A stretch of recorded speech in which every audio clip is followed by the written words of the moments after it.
Assalamualaikum warahmatullahi wabarakatuh. Saya Yuliani dari kelas 3 IATC. Di sini saya membuat video memenuhi tugas ujian tengah semester mata kuliah Sejarah Peradaban Islam.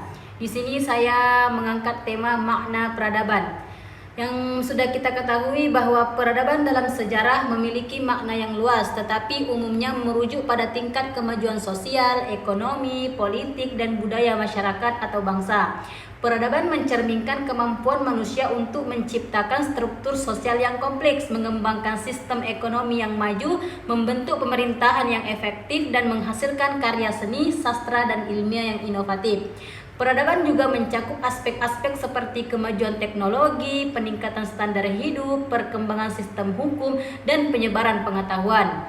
Hal ini melibatkan interaksi manusia dengan lingkungan alam, serta kemampuan manusia untuk beradaptasi dan mengatasi tantangan yang dihadapi. Peradaban seringkali ditandai dengan adanya kota-kota besar, sistem pertanian yang maju, perdagangan yang berkembang, dan spesialisasi pekerjaan. Selain itu, peradaban juga mencerminkan nilai-nilai dan norma-norma yang dipegang oleh masyarakat seperti etika, moralitas, dan keadilan. Peradaban dalam sejarah seringkali mengalami perkembangan dan kemunduran. Beberapa peradaban telah mencapai puncak kejayaannya, seperti peradaban Mesir kuno, Yunani kuno, dan Romawi kuno. Sementara yang lain mengalami kejatuhan, seperti peradaban Maya dan Khmer. Namun, peradaban yang berkembang dan bertahan lama cenderung memiliki warisan budaya dan ilmiah dan yang berkelanjutan. Adapun dalam konteks global, peradaban juga dapat dianggap sebagai hasil dan interaksi dan pertukaran budaya antara berbagai masyarakat dan bangsa. Hal ini mencerminkan keragaman manusia dan kemampuan untuk belajar, beradaptasi, dan saling memengaruhi. Selanjutnya ada beberapa hal yang menyangkut peradaban dalam sejarah, antara lain yang pertama, kemajuan teknologi. Peradaban seringkali ditandai oleh kemajuan teknologi yang signifikan. Contohnya adalah pengembangan sistem pertanian yang lebih efisien, penemuan alat-alat dan mesin-mesin yang mempermudah produksi, dan kemajuan dalam bidang transportasi dan komunikasi.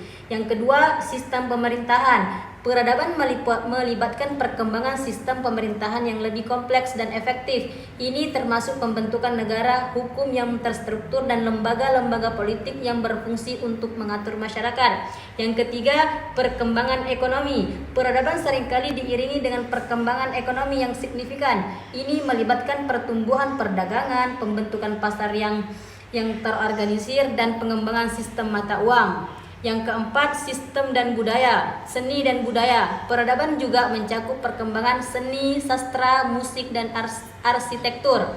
Karya seni dan budaya ini mencerminkan nilai-nilai, keyakinan, dan identitas masyarakat pada waktu itu.